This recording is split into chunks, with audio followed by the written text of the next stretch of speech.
लियाकत अली जट उर्फ कसूरमंद आप कसो क्या है और साईं सरदार अली सरदार कक्के ग्याने का कलाम पेश करन लगे हाँ। और मैं मशकूर अपने दोस्तों का कि दूर दराज तो आए ने इन्हां दा प्यार है साडा प्यार करते हैं ते तह दिल नाल शुक्रिया अदा करने अपने दोस्तों का ते बाद में लिखते हैं आगाज करने कि सादा आदमी सादा जुबान मेरी ते कर सकदा सादा ही कलाम आ सुनन वालिओ दोस्तों मेहरबानो पहला देम दा पिया सलाम आ मैं ते ताबियादार मैं बाबा जी किसे एक दा नहीं वो दिली नौकर गुलाम वो तमाम आ मैं कुशक दिलां दे नाल नहीं लग मेरी प्यार वालियां दा खास गुलाम आ ते बंदा हाँ पर नहीं बंदियाई कोई जेड़े करदा पिया अमल वो कमामा मैं ते किधरे मस्जिदां विच इमाम बनया ते किधरे ला के खांदा वो चामा मैं ते बड़ा कुछ भी हाँ पर कुछ भी नहीं बड़ा कुछ भी हाँ पर कुछ भी नहीं वो वांग बुलबुले एक निशान आ मैं कसूरमंद एक नेरे दी कंध समझो ना सुबह ते ना ही शाम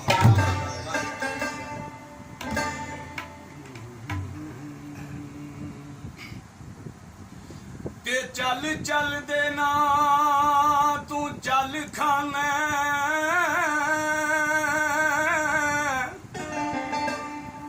वेख वेख अपने कारोबार चल दे ते गल चलन दी जिमी असमान दस दई सूरज चन तारे मारो मार चल दे ते रात तू दिन चलदा दिन तू रात चलदी वो समय सदियां ने लगातार चल दे वो चल जाएगा तुम्ही ओ कसूर मंदा अखी वेख अपने दोस्त यार चल दे बाबर लिखते ने वो सुता हो उठ के कोई नहीं ओ खुश हुंदा बड़े सुते जाके मैं देखी जाए मुझे ओ जिया नहीं होई कोई वफा होता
ਤੇ ਆਪਣਾ ਆਪ ਸਰਦਾਰ ਨਹੀਂ ਸਾਫ਼ ਕੀਤਾ, ਐਬ ਕਿਸੇ ਦੇ ਹੀ ਚੁਣਦਿਆਂ ਗੁਜ਼ਰ ਗਏ।